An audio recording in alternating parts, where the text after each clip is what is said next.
Hi there. My name's Steve Murgatroyd, and I'm the coach for your course.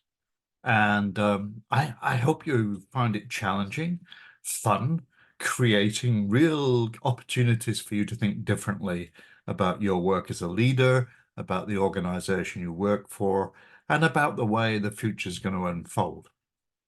The reason I'm still teaching this course after all these years, after all, I did lead the team that created the MBA back in 93, 94. That's not 1893, 94, that's 1993, 94. And so the reason you're on this MBA is because of the work the team that I led did to create this and to sustain this. But I've been teaching this particular course for 10 years now, and I've decided that you are the last group of people to experience this course, at least with me as a tutor. And the reason for that is I'm become very busy all of a sudden. I've got two book contracts. I've got a master's degree I teach at the University of Alberta, and I'm touring the world. I'm in Africa in August, giving a keynote lecture on the future of leadership. So I'm still kind of busy, even though I'm really old. I mean, I'm so old, my blood type has been discontinued. When I order a boiled egg in a restaurant, they ask for a deposit. So I've been around a long time. And this course kind of captures some of the kind of key thinking I've been playing around with for many, many years. And so what I want to do in this presentation is give you the big picture, the kind of context in which the specific issues we'll explore in our course uh, really start to uh, be placed in context. So I'm going to give you a big kind of picture context. Now, to do that, I'm going to share a slide deck, and we'll use that as the basis for what it is I want to do. So uh, let me get into a slideshow mode, and let's get going. Let me move my little image so we can see what we're doing. Okay, so I'm going to talk about some key challenges that give context and meaning to the course, but also get you thinking about what the heck's going on in this country. And so I'm not trying to scare you. I'm just trying to make sure you're well informed and you have evidence and data to play with. Uh, this slide deck is in a Google Drive, and I've placed the link in Coach's Corner, so you should be able to find this quite well. Now, let's get going. So I mentioned something about myself. One of the things that you should know is that I've also ran a very large consulting company, and in the UK for about 7 years. And that company consulted with many of the Fortune 500. So I worked with Barclays Bank, with Tesco, Walmart, Debenhams, all sorts of organizations where our job was change and transformation. And I got to know and work with a great many very senior leaders in organizations around the world. So some of the things that inform my thinking are that experience of trying to make a difference. The companies like Oracle, where we transform their financial services. So lots in my background that are helpful for this course. So this is what I'm going to do. I'm going to look at some strategic challenges, some imperatives for change and growth, some risks we need to think about, and some kind of links to the idea of leadership. Now, I will be posting a new video later on some thinking about leadership, basically my presentation for Africa in August. So you'll see that before anybody else. So before we get into the 15 specific things, I want to raise some bigger issues. Things are not going well in the global economy. And there's some reasons for that. I mean, the global economy is still not doing well after COVID, particularly the emerging economies of the world have not recovered as well as Europe or the US or Canada. And so what we have is a kind of struggling global economy. but it's actually more serious than just COVID. China is not growing well. It used to get 8 to 10% growth annually, which it needed to keep the population in work. But now it's growing by kind of 3.5, 4.5%.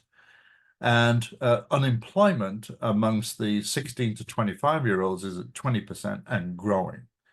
There's also a massive kind of risk to the spurt of building and construction growth and some challenges about the security of Chinese banks. And so people are hesitant to invest and become entrepreneurs in China, particularly given the crackdown of the current regime there. And so the regime's in trouble if it can't find work for a large number of people. So China's is an engine of growth for the global economy, but not at the level it was before COVID. Neither is the US. The US is growing, but modestly and not as fast as it needs to sustain well-being for the population. We're not growing at all here in Canada. Our GDP per capita is the same now as it was in 2014, almost to the dollar. And we're really struggling to see significant growth. You will see the government say, oh, we've got GDP growth. Well, GDP always grows if the population is growing. That's not the measure. We've got immigration driving growth, but it's not driving growth for everybody equally. And so GDP per capita is what we should look at. And it's kind of the story of Europe is similar. I mean, they're struggling. They're not growing as fast as they used to. The real areas of growth are India and Asia, which are now driving a lot more of the global economy. So one context, not a lot going on of economic stellar stardom in terms of growth. We also have, we're all living in an age of great disruption. So one obvious thing is extreme weather events and climate. I'm in Edmonton. It's St. Patrick's Day, and it's going to be 17 degrees plus today. And we'll have snow and -6 on Wednesday, but plus 17. There's something going on with the weather, obviously. But extreme weather events, just talk to anybody in Abbotsford or anybody who's lived through the big storm in the Maritimes, and they'll tell you the climate change is real. We've also got 114 armed conflicts around the world, most obviously Gaza, Ukraine, soon to be Moldova, and Haiti. But there are lots and lots of things going on in the world which are very disruptive. And we also have all sorts of challenges about who we trust, about misinformation. We have the challenge of the potential Trump presidency and the total misinformation that Trump uses to support his cult. And so we have real issues around the kind of sense of safety and security and sense of purpose of direction. And I'll come back to some of these other issues on this slide in a moment. But I think we're in an age of disruption. And one of the things that does is make us all think about who we are, what we're here for, what's our purpose, and how do we get meaning from life. I have 3 grandkids, and my granddaughter is 13, and we've had conversations about what's the point. And she's well, she's fine, she's not having any kind of big issues, but a lot of kids are very worried about who they are, where they're going, climate, environment, the collapse of civil society that they see. So they're getting kind of worried.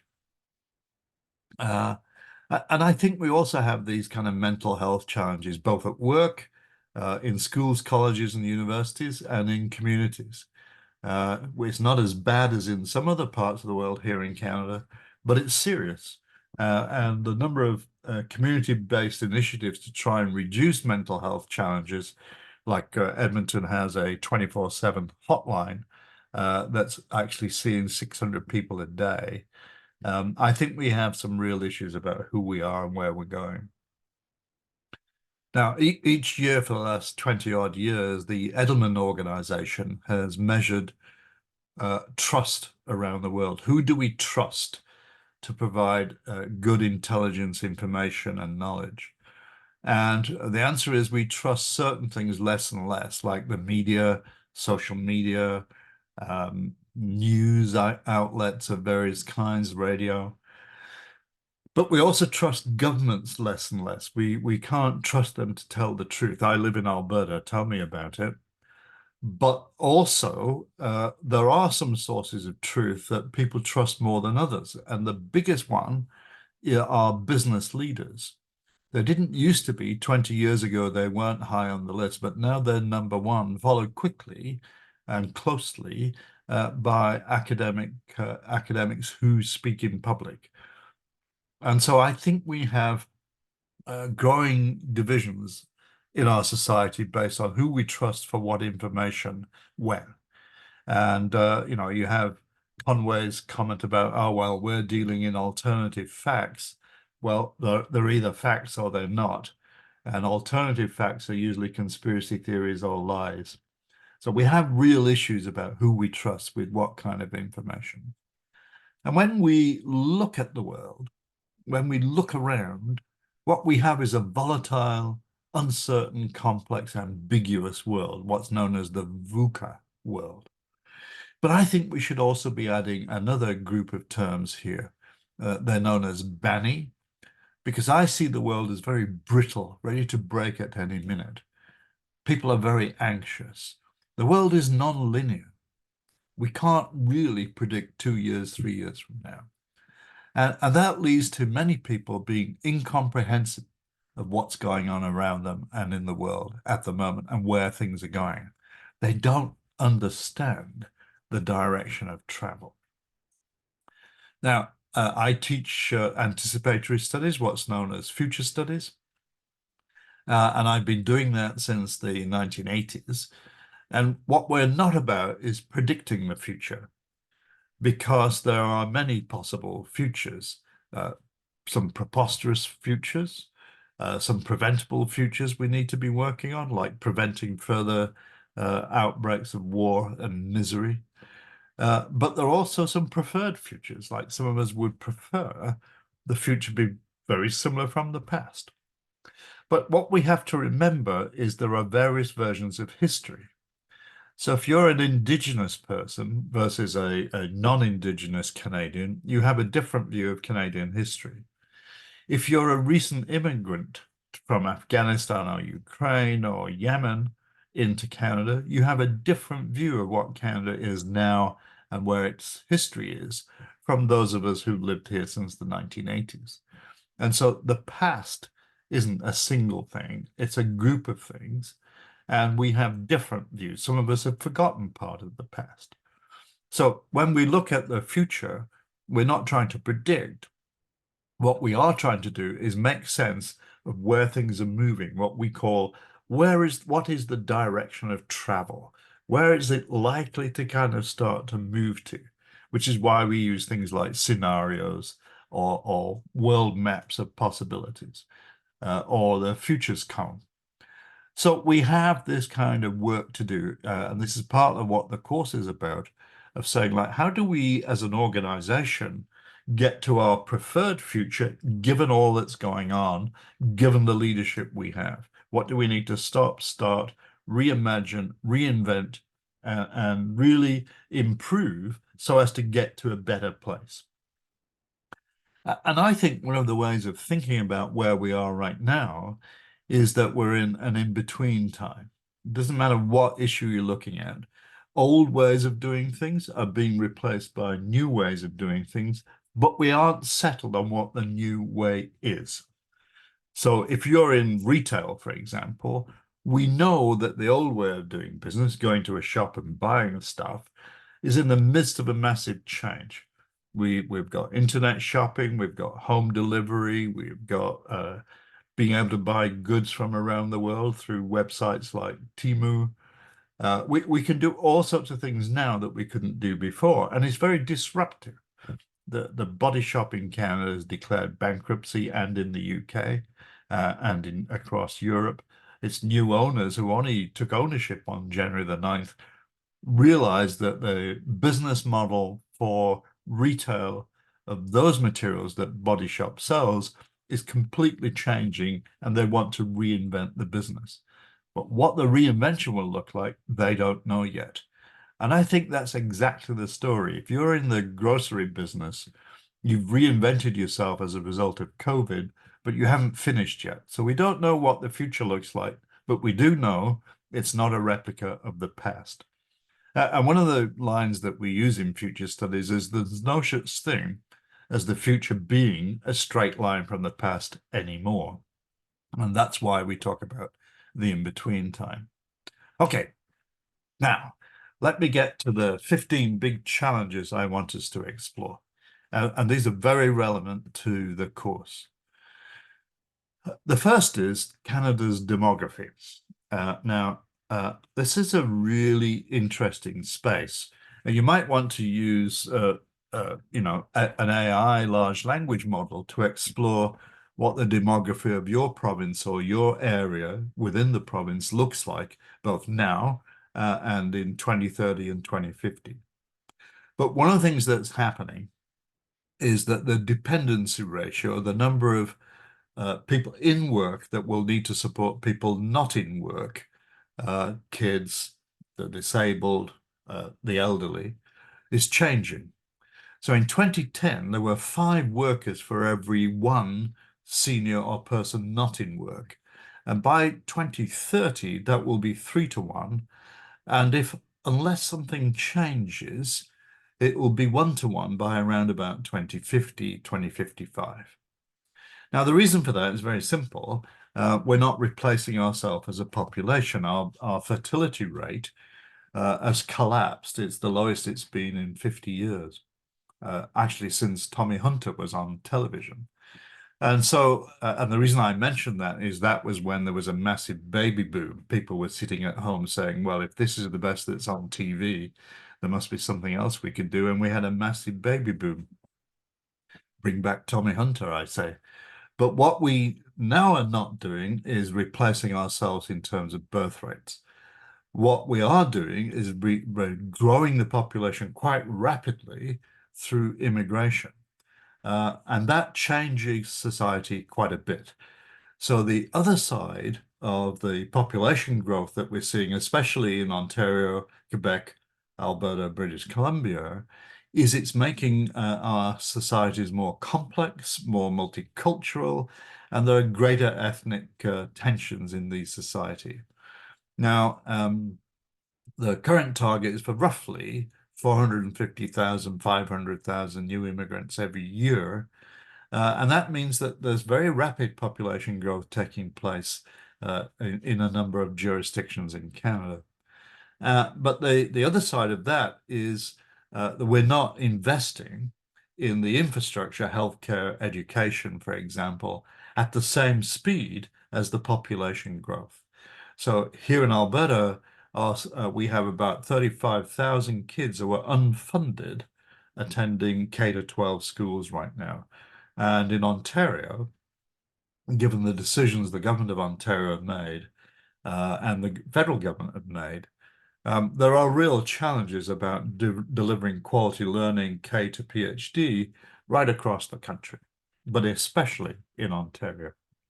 So I think we've got a changing nature of our demography. Now, I should add that one of the groups that is doing well in terms of growth from its own community, its own population, is the Indigenous community. They are actually more than replacing themselves.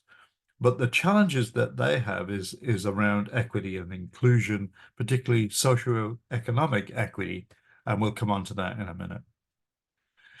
So, changes in the population. Now, I mentioned in the kind of big picture piece at the beginning that Asia is growing really well, but actually what's going on is wealth is moving from North America and Europe to Asia. And what we have is that Asia is now driving the global economy, and they're expected to account for over half of the world's GDP by 2060, but they're already getting there very fast.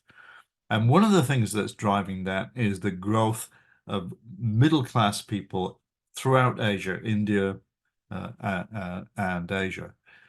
And that's leading many of the world's large corporations to position themselves in those markets differently from the way they position themselves here. And so you take something like the Ford Motor Company, which offers a much wider selection of vehicles, both models and prices in Asia than they do now in North America. They see Asia as their number one market. And another example of this is James Dyson, who the Dyson vacuum cleaner guy and those very expensive hair curlers, which I just can't manage to use. Dyson has moved his corporate headquarters from the UK to Singapore. And so we have a kind of shift, a kind of shape shift of the global economy. Now, let me get to Canada and our economic trouble. This is a quote from the Globe and Mail, or the Globe and Mail, as we like to call it, which points out that Canada's GDP per capita is in real trouble. And it gets worse. This is also from the Globe and Mail. If nothing changes, our economic growth per capita will continue to stagnate for decades to come. You should really look at some of the editorial pieces in the Globe and Mail because they're well written and well researched. And what I mean, I've done a lot of work in New Zealand. I consulted for two prime ministers, Jacinda Ardern and Chris Hipkins, and did a lot of work with organizations throughout New Zealand over the last decade. And at one point, we were doing better than New Zealand in terms of standard of living, our GDP per capita. But by 2060, unless something happens, we're going to be worse, much worse than New Zealand. And the strategy that's being pursued in Canada is work harder. So we're going to have to work kind of 6 days a week just to be exactly the same as our colleagues in New Zealand in terms of GDP per capita. It's not going to work. And so we have a real problem, and this is one way of thinking about it. Now, let's get into some of the stuff that this course really focuses on. I sent out some new material. Sorry I had to do that, but this is a fast-moving space. But our productivity is appalling. And we're so far behind. And what we don't do well is invest in technology and then train people how to use it fully productively. And we don't invest in our people. And there's all sorts of other complications here, but we're just not a productive nation in terms of productivity per working person.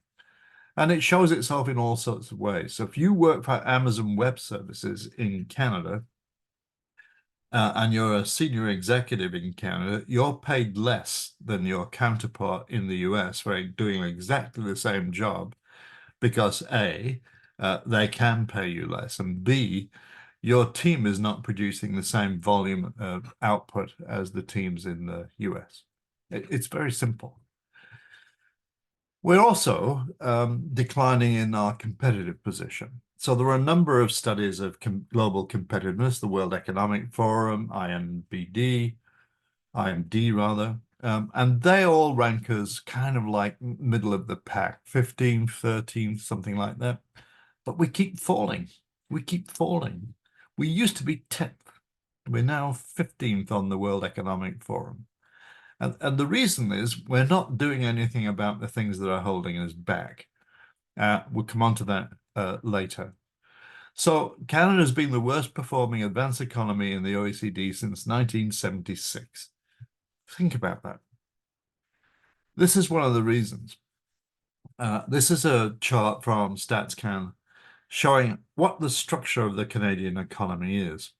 So small businesses account for basically 98% of all businesses in Canada.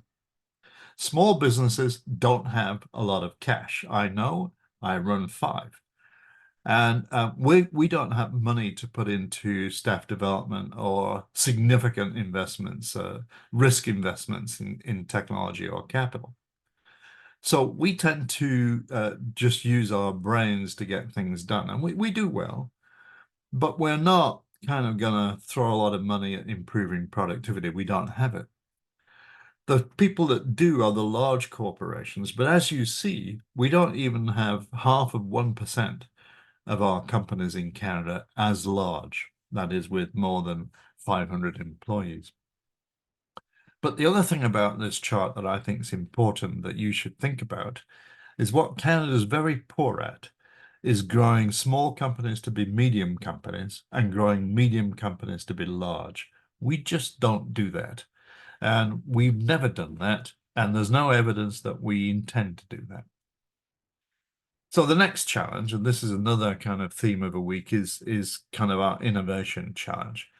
And my key point here is that Canada is not terribly great at turning invention into innovations that produce revenue on a sustainable basis. There's a few, canola being one, for example. But we're not very good at taking invention and turning it into profit. And we're now getting worse at invention. So just look at this thing from the Patent Corporations Treaty Organization, where we're now ranked worst amongst 152 members on patent filings per capita. So, we've got challenges on the innovation file, and we'll be exploring that in more depth. We've got to reduce emissions, and we've got to shift to clean energy, not just because it's the right thing to do, and also we've committed to doing it, but because that's where the money is going. So the venture capital investment community in the energy sector is massively investing in technologies that reduce emissions, whether it's green technologies for hydrogen, small nuclear reactors, wind, solar, battery power, battery storage, new energy grids, small grids, or whether it's other technologies that are in play like fusion technologies. That's where investors are moving to. Yes, there's still money going into oil and gas. Yes, we still need to back up green energy sources at the moment because the battery storage technology is not there, but it's getting there. And I think we're going to be driven not by government policy. As you know, governments make all sorts of promises that they can't keep. So net zero by Monday afternoon is not going to happen. But I think we're seeing the investor community saying like we have to get somewhere, and this is not where we need to be. So we are going to shift. And the question is, will Canada lead, lag, or just kind of play along, hoping that something will happen? We have yet to reach a single emissions target that the government of Canada has set. Now, I sent you a note about artificial intelligence, and I'm kind of at the leading edge of using AI in all sorts of educational contexts, particularly in higher education. And I think my message to you is that you better start using it because you're going to have to, and your company better start understanding what the possibilities are. But the current versions of AI, and AI has been around since the 1960s, 70s. The current versions of AI are just a glimpse of what's coming. So the next big development is quantum computing, already working, already happening, already solving massive problems. For example, a group of medical scientists use quantum computers to solve the problem of how can we create a brand new category of antibiotics that solve the problem of antibiotic-resistant viruses. And they've done it. And with some new antibiotics, a completely new category of antibiotics coming that will solve that problem, at least for now. But quantum computing in drug discovery is a huge opportunity. We can look at virtually every compound in the world and every combination of compounds in the world in about 10 minutes and come up with a new kind of pattern of drug thinking in about an hour. But there's also things like gene editing or new materials, like when graphene was invented, graphene being 200 times stronger than concrete and the most conductive substance known to man.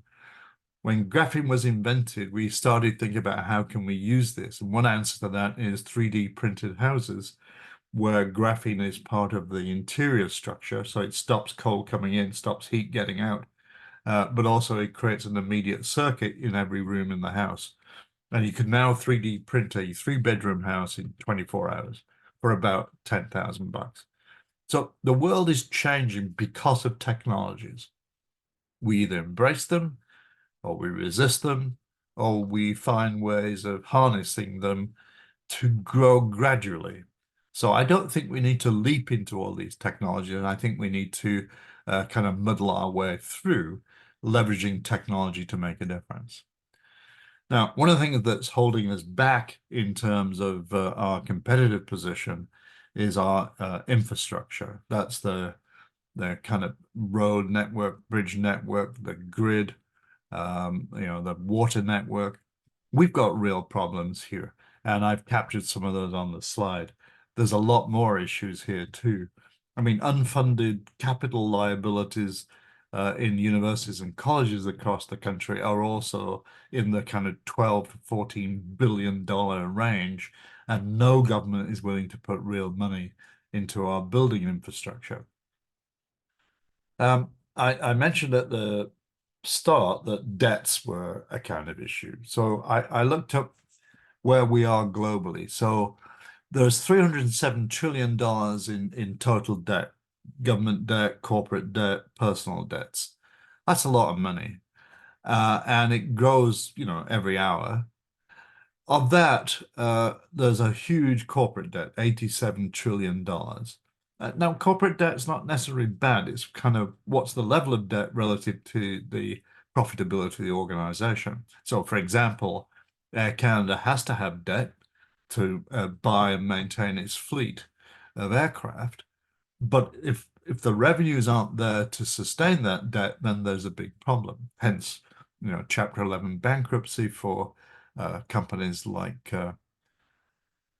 lots of companies are in Chapter 11 bankruptcy. So we have problems, and people get upset about government debt. They shouldn't. Britain's been in debt since Napoleon, and it seems to be doing all right. The issue isn't that governments have debt; it's how big the debt is relative to GDP.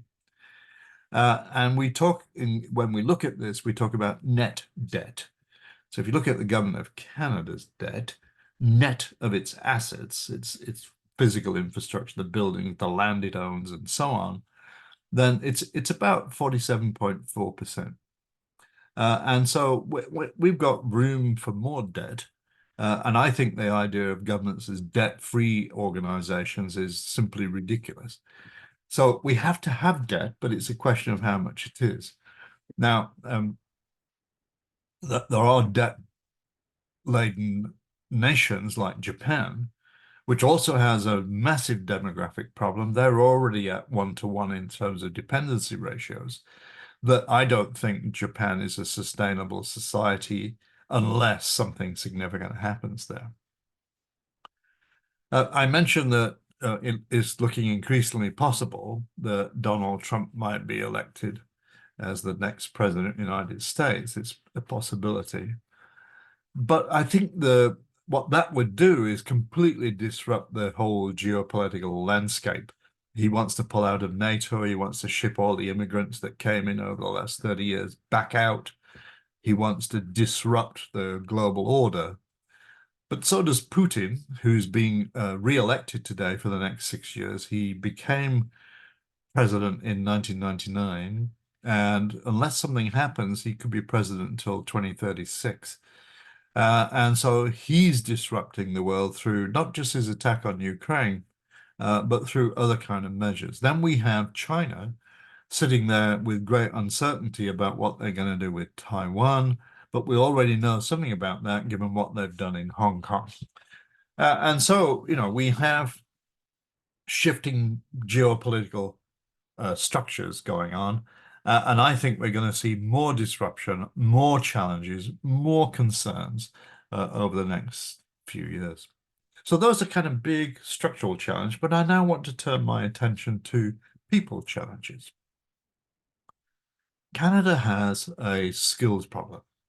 We don't have enough people with the skills in demand for the jobs available for them. So I was just looking this morning at what's the job vacancy rate in Ontario, and the answer is 200,000 jobs. Nationally, it's about 500,000. So we have a problem. And the problem isn't certification and degrees and diploma people trying to find work in the marketplace. That's one version of the problem. But the real problem is the degree or the diploma or the certificate tells me nothing about what people can do. Plus, it tells me nothing about what it's going to be like to work with these people. So as a CEO, when we're hiring for our technology company, I'm not interested in whether they have a degree or diploma or certificate. I want them to show me their portfolio of work and spend time with me and other members of the team sharing how they did that work, who they did it for, what they learned in doing that work. And I'm looking at two sets of things. What are the technical skills of this person? Can we build on those and do what we need to do to get them involved? But the other thing I'm asking myself is, do I want to spend a lot of time with this person? Some of them are some of the people we've met through the hiring process have been really, really dull. And we've said to them, go work for the Canada Revenue Agency. They're looking for dull people. They'll fit right in. What I'm looking for is somebody who's going to be fun to work with, who's creative, who's passionate, who's problem solving, who thinks critically, who I could put in front of a client and say, present your thinking about what the opportunity is here. And there are very few of those. There's a lot of people with fantastic skills, but there are a few people I would put in front of a client with confidence. And that's the person I want to hire. It's not a money issue. It's not a degree diploma issue. It's a soft skills issue matched with a high level of technical skill. So we have a skills challenge. There's also, particularly since COVID, massive changes in how we work and where we work and who we work with. So I have two close colleagues who both of whom work for completely different organizations, both from home, and they have to go to the office one day a month, just to make sure that the other people are all still alive, I guess. But there's also shifts in who's working for whom. And so, we have this loyalty gap. Uh, Back in 1990, a person starting work that year for the first time was likely to have, say, 10 jobs in their lifetime. That's gone up to 18 and likely get to 20. And the sense of job loyalty to the employer is getting lower and lower. But there's also this big growth in gig work. Number of people like me who contract ourselves out to others in exchange for guarantees of revenue, no sick pay, no holiday pay, nothing like that. That's why I have workers' compensation.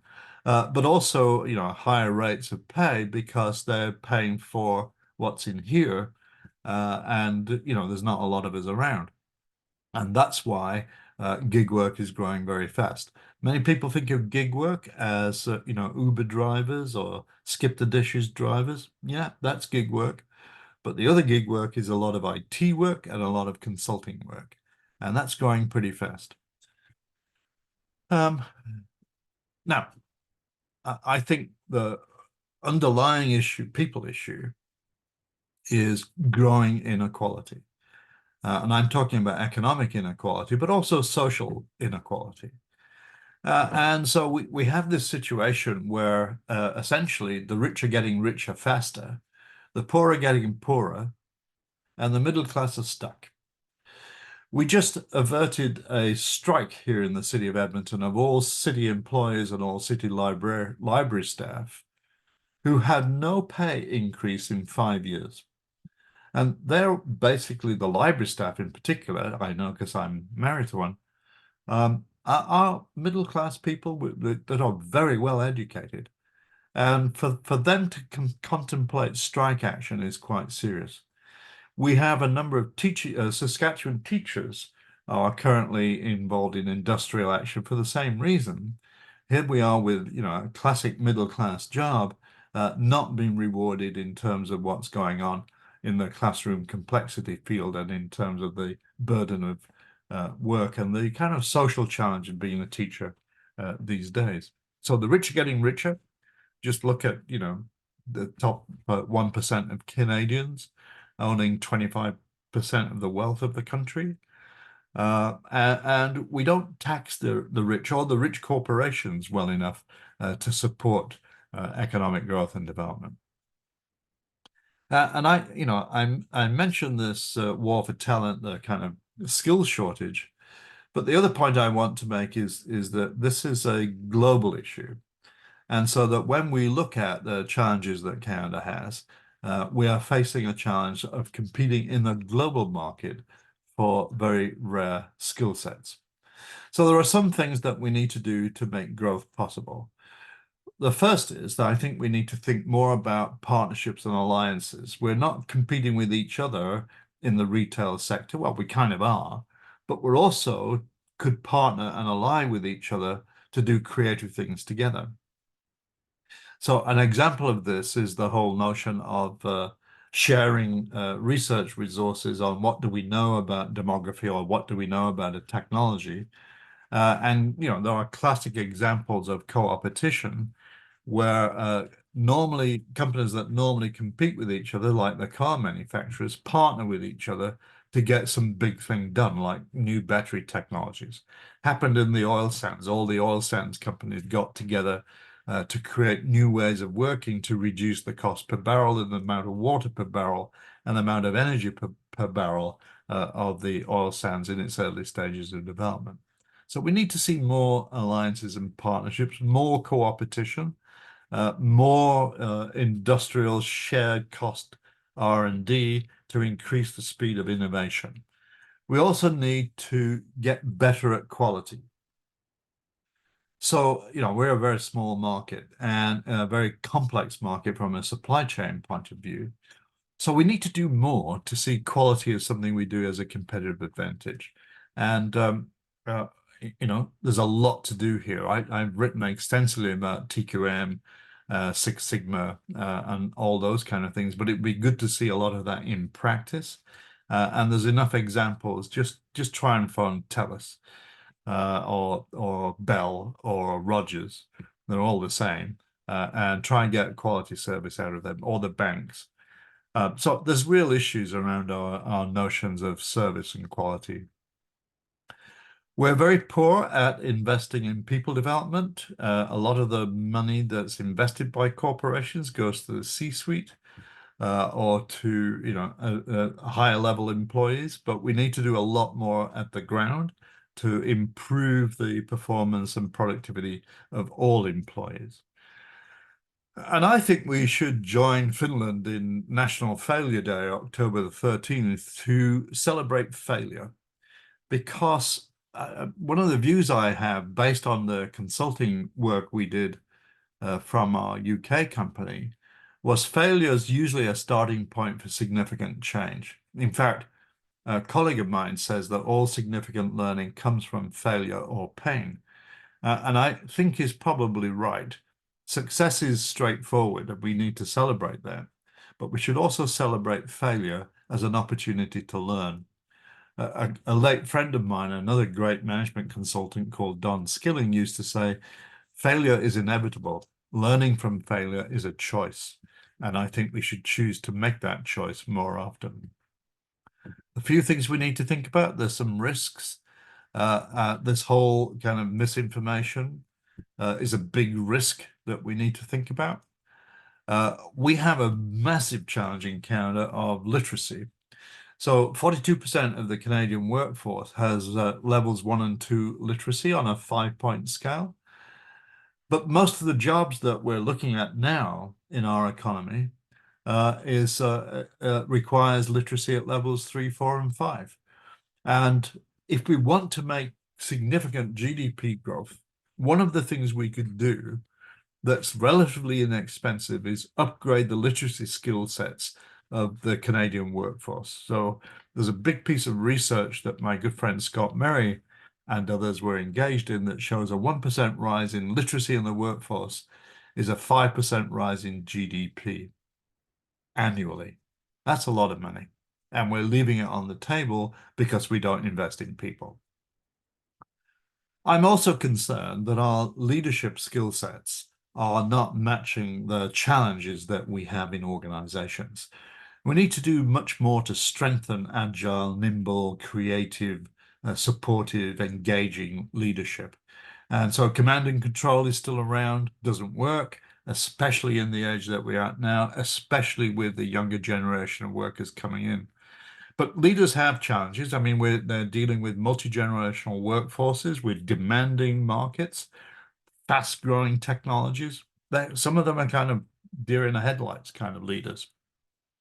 We need to strengthen our notion of leadership, and you'll be looking at that when you do your leadership interview and write your final paper. And I think this is a big area of challenge, and I'll follow up with another video later about the future of leadership. One of the things that Canada's really bad at is interprovincial and international boundary management. So there's a big wine war going on right now between Alberta and British Columbia, for example. Our beloved Alberta government leaders are upset that people like me are buying wine directly from winemakers in the Okanagan and having shipped direct to home without going through the Alberta Liquor Control Board. And why should I? But they want us to, because then they could tax that piece of material at a higher level, and they could tax it both coming in and coming to me. So they're losing net revenues, they say, and I say, good.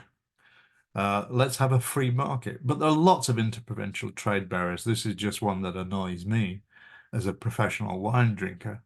But we have international trade barriers. Like we've had a long-going war on Canadian lumber and tariffs with the US, been going on for 50 years.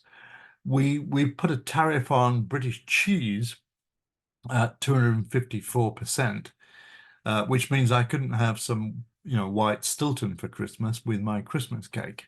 So we have stupid stuff going on that gets in the way, and there will be a lot more if Donald Trump is elected president. A couple of things that we should not do. Panic.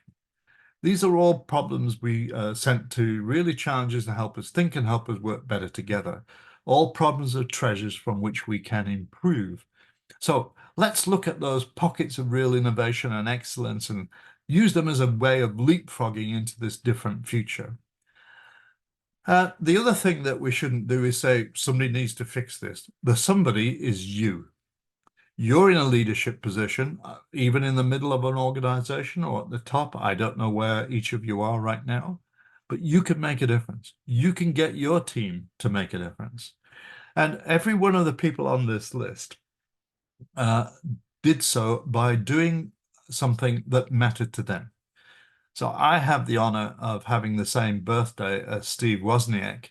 And on our birthdays, we usually have a brief chat. We've known each other for 25 years. And, Steve Jobs and Steve Wozniak created Apple from a garage in California. And I just think it's amazing where Apple is now, one of the largest corporations on the planet. But these two guys were determined and they thought they could make a difference. You need to think you can make a difference, and you need to start doing it now, because that's your task. The MBA isn't just a piece of paper, it's a challenge for you to make a bigger difference than you've been doing already.